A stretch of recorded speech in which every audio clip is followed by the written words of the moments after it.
Welcome back from Money Saving Tips. Is still your favorite breakfast show, Good Morning Abuja. Now, we know that today is Nigeria's democracy, so Good Morning Abuja cannot just go without us talking about a democracy, how we fared so far. And what better person is there to talk about Nigerian democracy than Dr. Murtala Adogi Mohammed, a development expert.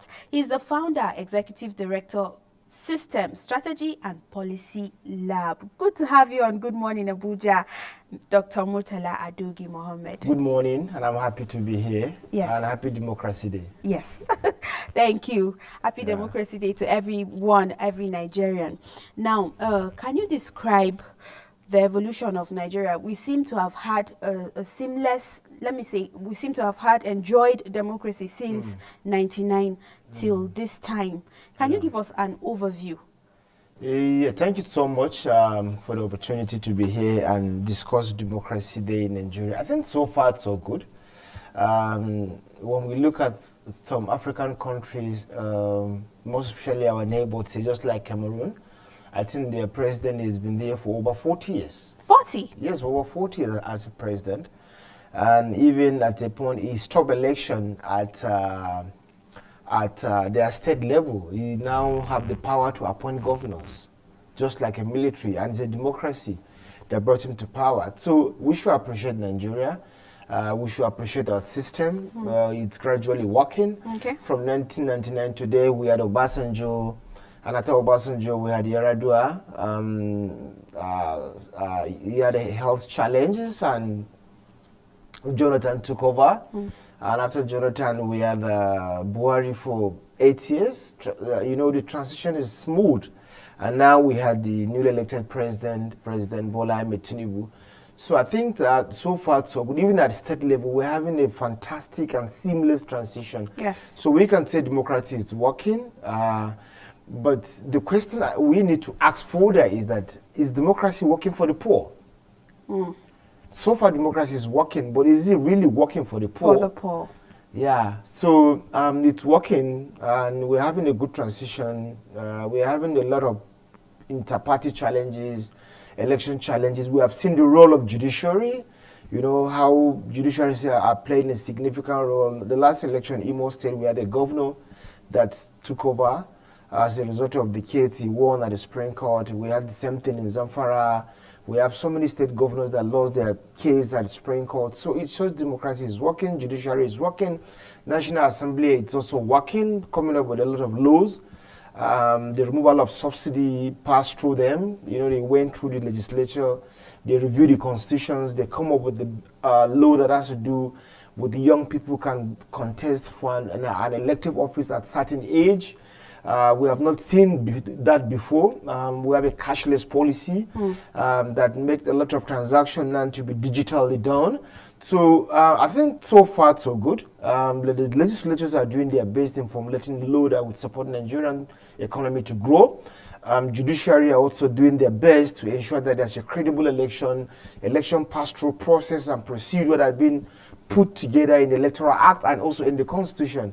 And the executives are also doing their own bidding by allowing states to have independent in the judiciary, in the House of Assembly, and also releasing money through federal allocation to states to solve development challenge, to implement programs.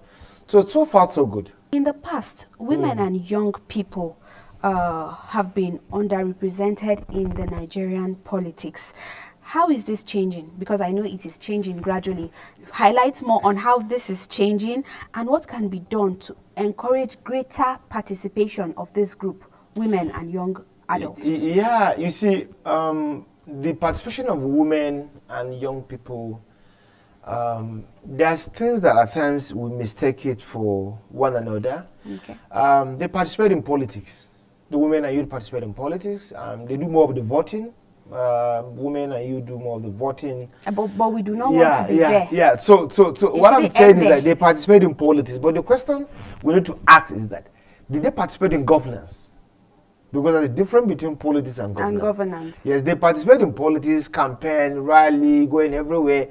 But when it comes to governance, we see few number of women and youth that participate in governance.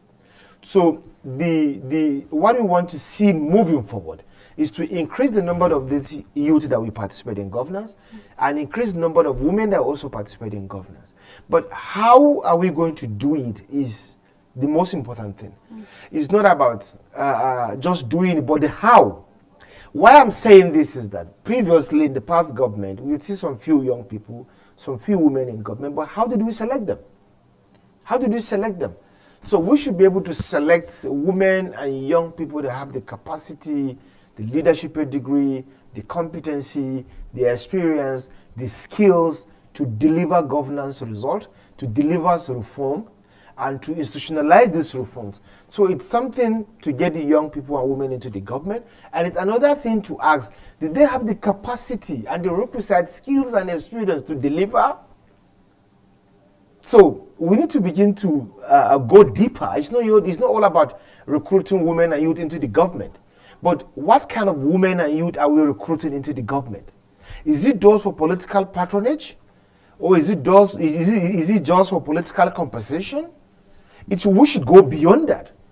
We have young people and women that are talented in this country with leadership degree, with skills and experience that they can solve our problems in governance. So we need to go deeper to look for these people and subject them to some process of selection, and kind of engage them, interact with them, and ask them, if I give you this position, what can you do? How can you do it? And what results should I expect from you? And after a period, what have you done so far so that we monitor? Yes, we monitor the progress of whether you are achieving result or not. So by doing that, I think that will really help the government, not only at federal level, even at state level, even at FCT level.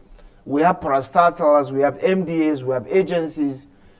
We expect the incoming FCT minister in Abuja should be able to engage more women and engage young, competent young people to be part of the system. At least they will have the institutional memory. By the time they grow old, they will now refer back that when look at El-Rufai, he became minister at the age of around 39 or 40. Okay. Head of Bureau for Public Enterprise at that very young age. So whenever you are talking, he will tell you more about Abuja. He became FCT minister at the age of 45, I think. So by the time you are talking about Abuja, he will be able to tell you more about Abuja because he was there when he was a little bit younger than now. All right, Dr. Murtala Adogi, I can see you're a passionate Nigerian. You really have the love for this country, and I pray that things will become better for us in this country. What is your Democracy Day message? Before we go, in few words, what's your democracy message to Nigerians? My democracy message is that let democracy work for the poor. Anybody that finds itself in any position, that should be the slogan. Let democracy work for the poor. They are the vulnerable. They are in the hard-to-reach communities. They are facing a lot of difficulties in terms of development, water, electricity, hospital, schools, roads to even bring up their farm product to the market. All these are challenges. And I think, you don't need to even go far. Visit some villages around FCT here. Just visit them, you will see. This is even around FCT, yes. Not in other states, yes. just FCT. I don't want to even go far. All Villages right. around FCT. It's time for us to go, You would Dr. see Murtala. that there's no water, no school, nothing. All right. Thank you so much for your time and thoughts on Good Morning Abuja. Thank you so much for inviting me. I really appreciate it. All right. Thank you. We have been conversing with Dr. Murtala Adogi Mohammed, a development expert. And I said he's the founder, executive director, System, Strategy and Policy Lab. One thing I'm taking from this interview, let democracy work for the poor. He's passionate about it. All right. Good Morning Abuja will continue with entertainment news. Please stay with us.